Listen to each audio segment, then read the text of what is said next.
Hey friends, it's Jana with Jana Sells Homes. Over the weekend, I had an opportunity to go to two different really fun parties, and it was really fun just to be out socially after so many years of not going out and being with other human beings. But the other thing that was really interesting is, we start talking about real estate, and it doesn't take long for somebody to say, "It's a bubble. It's a bubble." It's not a bubble. But don't take my word for it. Let's talk about what the experts in the industry are saying. And so this is a graph of showing experts. So these are real estate economists and housing market experts. Pulsenomics asked over 100 housing experts if they believe the housing market is in a bubble. And 60% said they did not think it was, with 32% saying that it is. The graph shows a strong majority not worried about a bubble. And the reasons that they gave was that the recent growth in home prices is because of demographics and low inventory. And then also credit risks are low because underwriting and lending standards are sound. So if you're concerned a crash may be coming, there's a deep let's do a deep dive into two key factors that should help ease your concerns. So, one is inventory. We talk about this all the time. Inventory just means supply. In economics, you have supply and demand.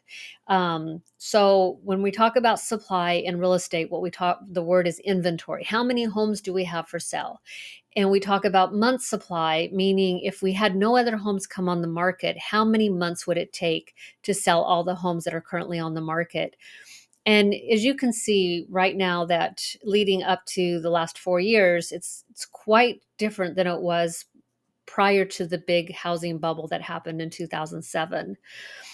So the supply of homes available for sales needed to sustain a normal real estate market is 6 months. Normal meaning some give and take at the table. The buyers pay a little bit more than they want to, and the sellers take a little bit less than they want to. Um, Anything less than 6 months is considered a seller's market, where the seller has, more leverage at the negotiating table. Over 6 months is considered a buyer's market. And as you can see in the graph, there were too many homes for sale from 2007 to 2010. In some markets, we had as much as a year's worth of inventory. So today there's a shortage of inventory, which is what's causing home price appreciation. Inventory is nothing like the last time. Prices are rising because there's a healthy demand for home ownership, and at the same time there's a limited supply of homes. So let's move on to the next factor, which is mortgage standards are tighter today. Take a look at the number of loans that are given to individuals with a credit score of less than 620. During the housing bubble, it was really easy to get a mortgage. And that's not the same story. It hasn't been like that since 2008. So this graph helps shows one element of why mortgage standards are nothing like they were the last time. Purchasers who acquire a mortgage over the last decade are much more qualified than they were in the years leading up to the crash. Lenders really have only been giving mortgages to the most qualified buyers, and these buyers are less likely to wind up in foreclosure.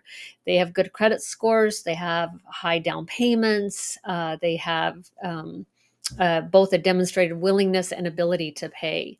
So, the bottom line is a majority of experts agree we're not in a housing bubble. And that's because house price growth is backed by strong housing market fundamentals, and lending standards have been much tighter.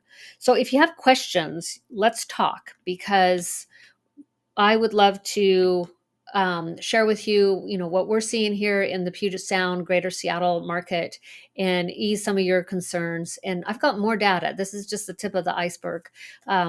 So if you really want to have a nice conversation about, what does the future of real estate look like, give me a buzz. I can bend your ear better than anyone I know. Have a great day. Thank you.